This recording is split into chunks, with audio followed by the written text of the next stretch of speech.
Wintersmith Park is Ada's kind of crown jewel. It's anywhere you go, people know Wintersmith Park.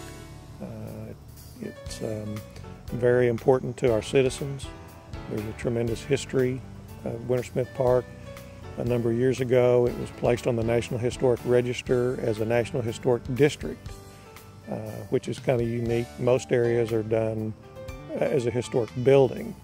Wintersmith Park was identified as a full district, which is kind of unusual in that they looked at the amphitheater, the lodge, all of the bridges that were done by the CCC in 33, 34 that have been preserved.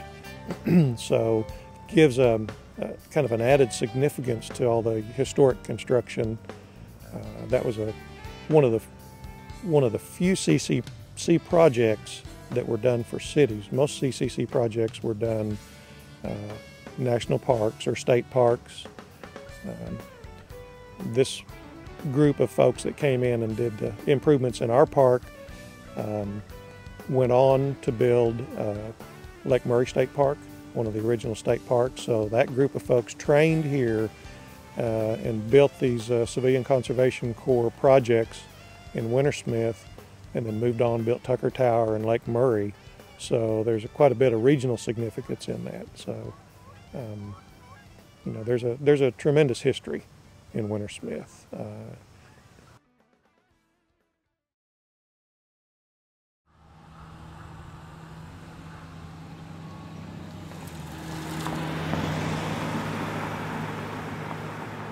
The purpose of this section that comes off of 18th Street is to connect the main sidewalk in the park.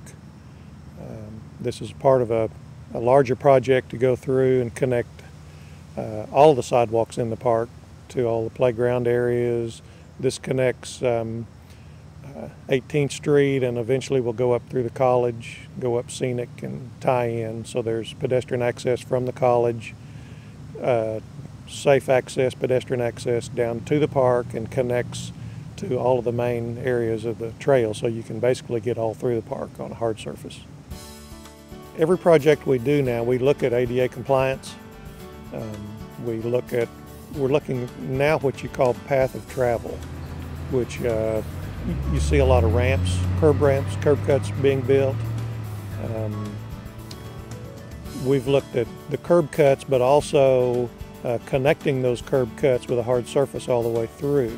And that's that's what we're doing a lot of right now, is the areas in between the curb cuts. So you can get up onto an area, but this gives you a hard surface all the way through. So every sidewalk we do now, every bench we put in, every drinking fountain we do, we look at handicap accessibility as a part of those, and it's all designed into those. Every project we do now, the city looks at, and ADA is a big part of what we do on all of our projects.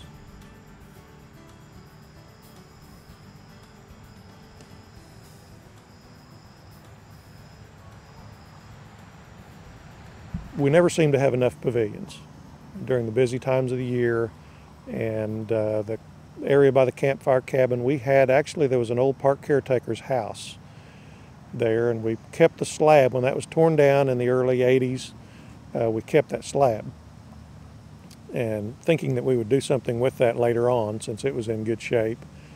We had a little money that was through some park donations. We saved that up for a number of years and had some different folks that had given us money for projects like that. When we had enough, the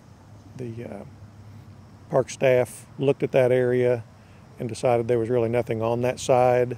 And of course, you got parking areas, you know, by that, the campfire cabin, a lot of activities on the west side, but really no pavilion areas there. There's electricity next to it, so the park superintendent, the park staff built that in-house and gives us another area, another pavilion in an area that we didn't really have anything in the park.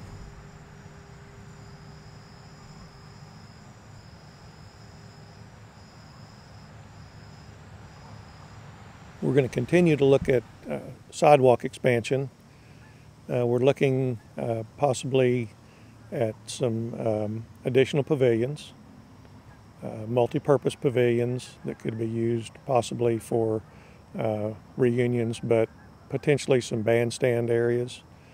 We're looking at the continued improvements at the amphitheater, accessibility. The next project at the amphitheater will be an accessible sidewalk from the softball area down to the bottom of the amphitheater to make that totally accessible into the amphitheater and into the trail system. There's a project going on right now that we have a National Park Service grant to improve and repair the spillway of the Wintersmith Dam, which the dam is a little over 100 years old. And the project has been funded to look at where the spillway is eroded below the dam to repair that, replace that. And then also the auxiliary spillway, make some improvements to it. So when we have overflow, the auxiliary spillway takes some of the pressure off of the original dam. So quite a few areas we're looking at in the body of the park and down in the south end of the park. And then the amphitheater, we're looking also as a part of the expanded usage of the amphitheater, restrooms, possibility of the stage,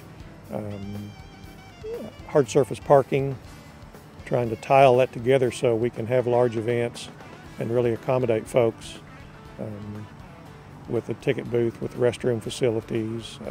We're kind of limited right now as to our infrastructure there, so plans are in the works to look at some of that as funds become available.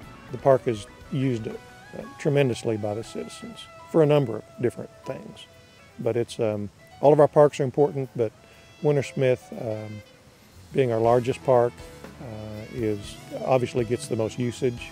We're proud of all of them, but Wintersmith, we feel like we need to continually look at improvement projects to keep moving forward, to allow more usage of the park.